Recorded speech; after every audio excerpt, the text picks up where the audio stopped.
Before anyone jumps to conclusion, let me say this very clearly. I love Arc Raiders. I love the design, I love the machines, I love the AI, the atmosphere, the mystery, the lore. It's been years since I fell in love with a game like I did with Arc Raiders.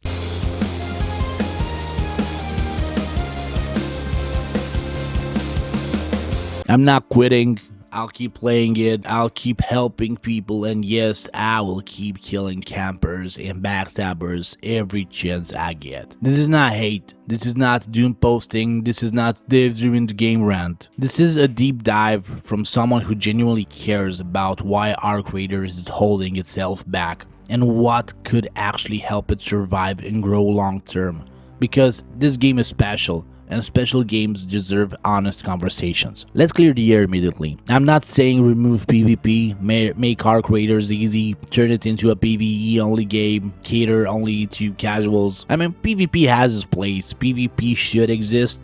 What I'm saying is much simpler and much harder to argue against. Arc Raiders needs a choice. Right now, the game gives you one single way to experience the world, and that is PvPvE everywhere, whether that fits you or not, and that's where the problem begins. Every time this topic comes up, someone says, stop comparing Arc Raiders to other extractions, they're different games. Yeah, they are. They play differently, they feel different, they have different pacing, gunplay, tone, but at their core, they're built on the same principle. Extraction, risk versus reward, PvPvE. Different gameplay, same foundation. And because the foundation is the same, we can talk about the design philosophy without copying mechanics. This isn't about turning Arc Raiders into another extraction shooter that already exists. It's about learning from the problems that have already been solved. Here's the key difference nobody really talks about. In other extraction shooters, PvE is interruptible. Let's take Tarkov for example. You're fighting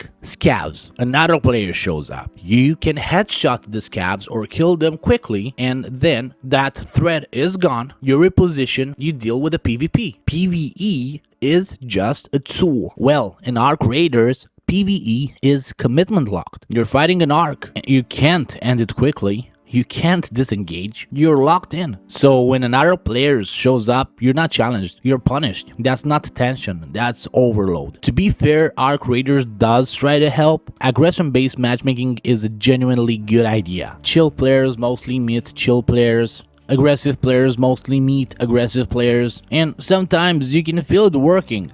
But here's the problem, it's reactive, not intentional. All it takes is one moment. You're playing chill, someone shoots first, you defend yourself. Well, you kill them because they're a fucking rat, a backstabber. And you have to kill them. Now, it doesn't matter why it happened. The system doesn't see self-defense, or it only sees aggression, and then suddenly your lobby changes. More PvP, more pressure, more conflict. Not because you wanted it, but because you survived. When defending yourself makes the game sweatier, something is wrong. Aggression-based matchmaking reduces friction, but it cannot guarantee a PvE-friendly experience. And I know that's the point. This leads to one of the biggest contradictions in Arc Raiders. The game has huge enemies, big arcs, tanky machines, enemies that clearly require time, coordination, resources, commitment. That's good design. That's what the game is about. But here's the reality. If you're solo, or even a small group, fighting a big arc paints a massive target on your back. You're loud, you're invisible, you're committed, and somewhere nearby there's a rat or a bunch of them waiting. Not to fight the arc, not to help, not to engage with mechanics, just waiting for you to do the work. You kill the arc, you're low on ammo, low on meds, low on shield, and then they step out, kill you, take everything. And here's the key part, you're not angry, you're disappointed.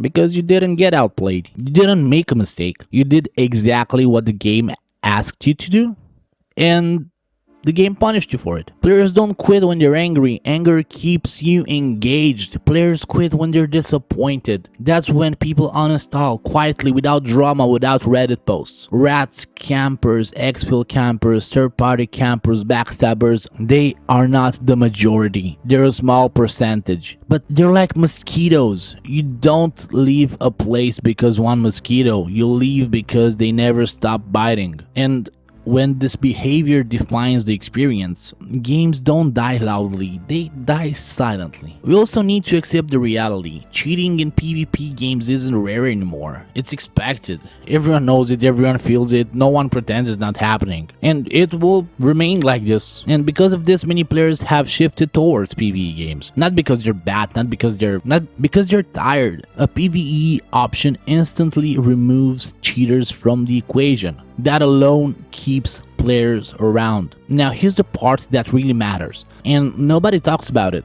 Let's look at the facts. When you kill someone in Arc Raiders, you down them. Even in solos. Why? Because the game gives us defibrillators, and we don't need defibs for teammates.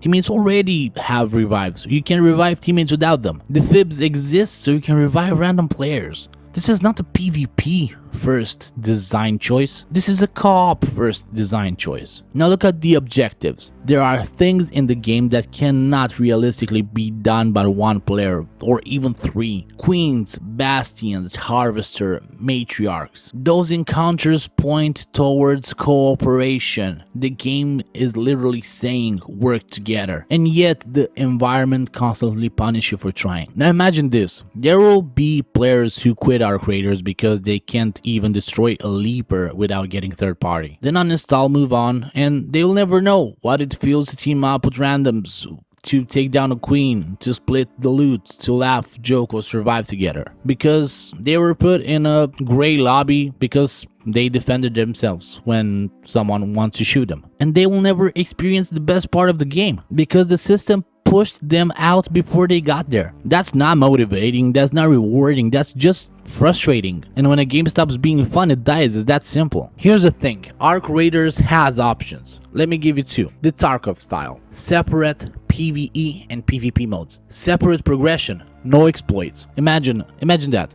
But with a quick twist. You know, in Tarkov PvE you don't have other players, only if you make a co-op party. But here in Arc Raiders PvE, in that mode, it will be exactly the same how it is now. But if you shoot another player, the other player simply does not take damage. The damage is ignored. And we have option 2, Division style. Shared world, designated PvP zones. High risk, high reward, and intentional danger. I mean, hear me out. Imagine the maps that are right now and the red zones, the high loot zones. If you step in there, you expect PvP. In there, you expect PvP. But if I'm out of that zone, if someone shoots me, I won't take damage because I'm not in the PvP zone.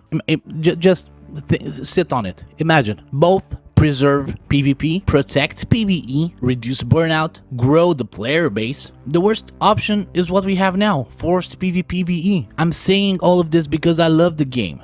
I don't want rats and campers to define it. I don't want disappointment to kill it quietly. Arc Raiders isn't just a shooter, it's a world. And that world has so much more to offer than paranoia and grieving. Give players a choice. Let PvP be intentional. Let PvE breathe. Let us fight the machines together and fight each other when we choose to. Different game, same problem. Already solved. Critical out.